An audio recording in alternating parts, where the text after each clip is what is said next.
Bonjour les geekos, bonjour les gens. Alors aujourd'hui la vidéo elle est un peu particulière parce que nous avons reçu une annonce de mise à jour pour Solus qui est arrivée. Alors il y a pas mal de choses, vous allez le voir. Déjà, c'est en préparation de ce qui arrive au niveau du projet Solus qui peut être hyper intéressant pour chacun d'entre nous. On va lire le billet tous ensemble. Après, je vais faire une petite démo. Vous allez tester, vous me direz en commentaire ce que Solus donne pour vous. Ok, on va commencer déjà par ouvrir le billet. Nous sommes sur le Discuss, donc le forum Solus. On parle ici de la Sync Update pour la semaine 50 de l'année 2023. L'annonce a été faite par Ebon Yeager. Ils ont pas mal travaillé. Ce qui est intéressant pour nous par rapport à cette vidéo, ce qui est intéressant, c'est ici. Ebon Yeager nous annonce que, OK, nous avons un an de version pour la 4.5. Donc, au niveau du projet Solus, il y a Solus 4.5 qui pointe à l'horizon. Simplement, pour ceux qui ont fait ou vont faire les mises à jour de la week 50 de cette semaine, vous allez constater, comme il est dit ici plus en avant, que un nouveau nom va s'afficher. Okay? Back notice, a new name in this week update. Donc, une fois que vous allez faire votre mise à jour dans les informations du système, vous verrez que le nom a changé. Donc, au lieu d'harmonie, il se pourrait.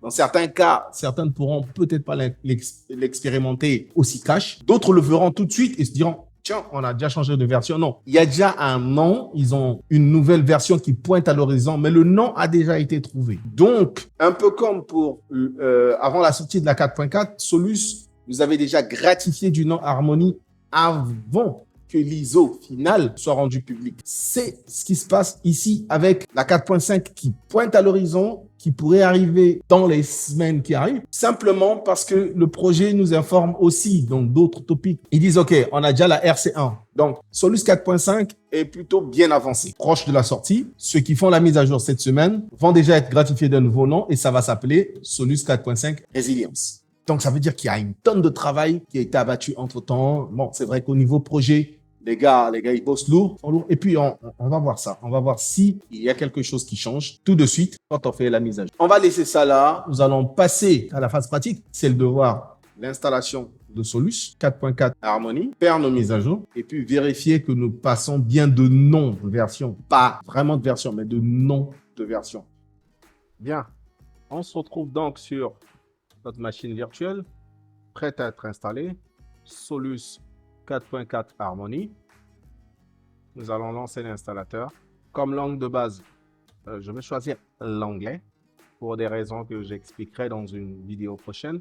Au niveau de la détection, je laisse décocher. Mon clavier, il est QWERTY, donc pas d'effort là de ce côté. Alors, Congo-Brazzaville, pas exactement à Brazzaville, mais au Congo-Brazzaville. Je laisse tout par défaut, pas d'LVM, tout par défaut. Nom d'hôte, nom d'utilisateur.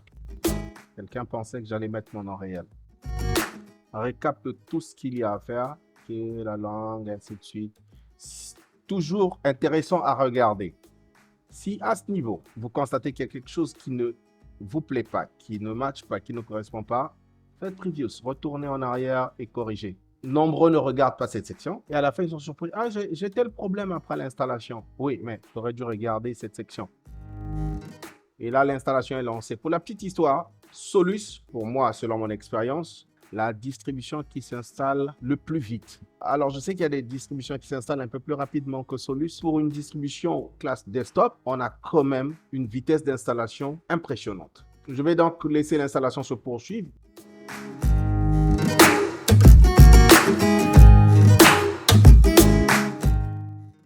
Bien, l'installation Solus est terminée. Nous allons simplement redémarrer notre machine et on se retrouve de l'autre côté avec le système tout neuf, tout beau, tout installé. Nous allons simplement regarder dans les informations du système About. Nous avons une Solus 4.4 Harmony, la version de KDE Plasma 5.27.5 de framework, la version noyau 6.3.8 X11 hein, sous Xcore, le serveur graphique. Tout de suite, nous allons faire nos mises à jour. Nous allons simplement lancer console. La commande pour mettre à jour, elle est toute simple. Sudo pkg app pour update. Nous allons entrer notre mot de passe. Bien, après avoir scanné donc toute la base de mise à jour, nous avons quand même tous ces paquets à mettre à jour. Vous voyez ce que ça représente. On a quand même KDE qui va changer de version. On a le noyau qui va changer de version. On a, que je ne dise pas une bêtise, je crois que je retrouve. On a LibreOffice. Tout le bloc qui change de version. On a Firefox. Le navigateur qui change de version.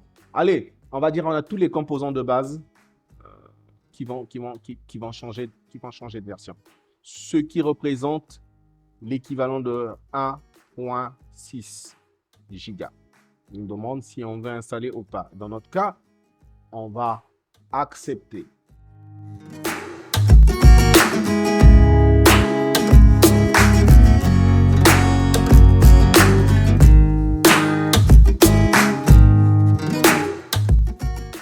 La mise à jour pour Solus est terminée.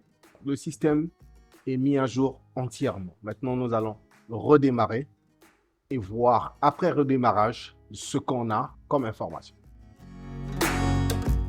Nous voilà donc arrivés dans notre session Plasma. Tout est entièrement mis à jour. Nous n'allons rien faire d'autre que vérifier que le système a bel et bien été mis à jour. Nouveau noyau, nouvelle version de Plasma et possiblement nouveau nom. Voilà. Bien, nous allons dans les informations. OK, Solus 4.5, nouvelle version de Plasma, nouvelle version du framework, de Qt et nouvelle version du noyau. Souvenez-vous, nous étions à 6.3. quelque chose. Maintenant, nous sommes à 6.6.7, même pas 6.6.6. Bien, avec la commande hostname control, nous pouvons voir que le nom de, nous sommes sur une architecture, sur une machine virtuelle, que Solus est bien passé à Solus 4.5 Resilience.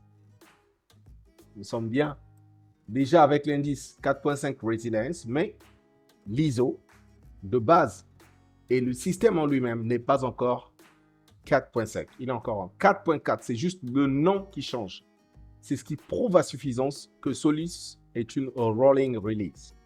Vous l'installez une fois et puis voilà. Après, ce n'est pas une cutting edge, ce n'est pas une bleeding edge, c'est juste une rolling release. Vous installez une fois, vous avez tous les changements de version, toutes les versions qui arrivent. Pas besoin de réinstaller, pas besoin de quoi que ce soit, c'est là. Nous sommes donc à la fin de cette vidéo. Si vous voulez en savoir plus, rendez-vous sur la chaîne Linux Tricks de Adrien D ou sur le groupe Telegram Linux Tricks. Là-bas, vous pourrez poser des questions, vous aurez des réponses, vous aurez des orientations. En tout cas, tout ce qui est technique Linux, c'est là-bas. Vous faites du gaming Linux, vous tournez une Solus ou vous voulez tourner une Solus et vous voulez en savoir un peu plus, rendez-vous sur le canal Discord de GLF, Gaming Linux France, piloté par Vincef et toute la familia. Et là-bas, vous aurez toutes les réponses, comment transformer votre Solus ou votre système d'exploitation Linux tout simple en une gaming machine. Pour tout le reste, je vous fais mes recommandations en description de la vidéo. Allez, on se dit à la prochaine vidéo. 千本桜影吉